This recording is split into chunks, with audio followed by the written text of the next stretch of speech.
അപ്പോൾ ഞാൻ മാതാവിൻ്റെ മാധ്യസ്ഥ യാചിച്ചു വീണ്ടും വിശ്വാസത്തോടു കൂടി. എന്നിട്ട് ഞാൻ അവിടെ സിസ്റ്റേഴ്സിനോട് പറഞ്ഞു, അവിടെ ചാപ്ലിൻ വരുമ്പോൾ ദിവ്യകാരണം എനിക്ക് തരണം, ദിവ്യകാരണത്തിന് അറേഞ്ച് ചെയ്യാൻ പറഞ്ഞു. അങ്ങനെ ശനി ഞായറും എനിക്ക് ദിവ്യകാരണം ലഭിച്ചു. പ്രിയ സഹോദരനെ, ജീവിതകാലം മുഴുവൻ ഞാൻ ദിവ്യകാരണം സ്വീകരിച്ചിട്ടുണ്ടെങ്കിലും അന്ന് ഞാനിങ്ങനെ പ്രാർത്ഥിച്ചു, ഇത് ഈശോയുടെ തിരുശരീരവും തിരുരക്തമാണ്. ഈശോയുടെ ശരീരത്തിനും രക്തത്തിനും സൗഖ്യം പെടുത്താൻ പറ്റാത്ത യാതൊന്നും മനുഷ്യനില്ല എന്നുള്ള വിശ്വാസത്തോടു കൂടി ആ 2 ദിവസം ദിവ്യകാരണം സ്വീകരിക്കുക മാത്രമേ ചെയ്തുള്ളൂ.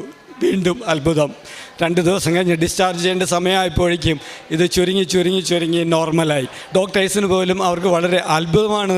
അവർ പറഞ്ഞു, ഇത് ഒരിക്കലും അവർക്ക് വിശ്വസിക്കാൻ പോലും പറ്റുന്നില്ല. അപ്പോൾ മുമ്പുള്ള ഫോട്ടോ അവിടെ എടുത്തു വെച്ചു. അവർക്ക് റിസർച്ചിനും അവർക്ക് പോസ്റ്റ് സ്റ്റഡിക്കും അവിടെ ടീച്ചിങ്ങിന് വേണ്ടിയിട്ട് അവർ ഫോട്ടോ എടുത്തത് കഴിഞ്ഞിട്ടുള്ളതൊക്കെ അവർ ഫോട്ടോ എടുത്തു വെച്ചു.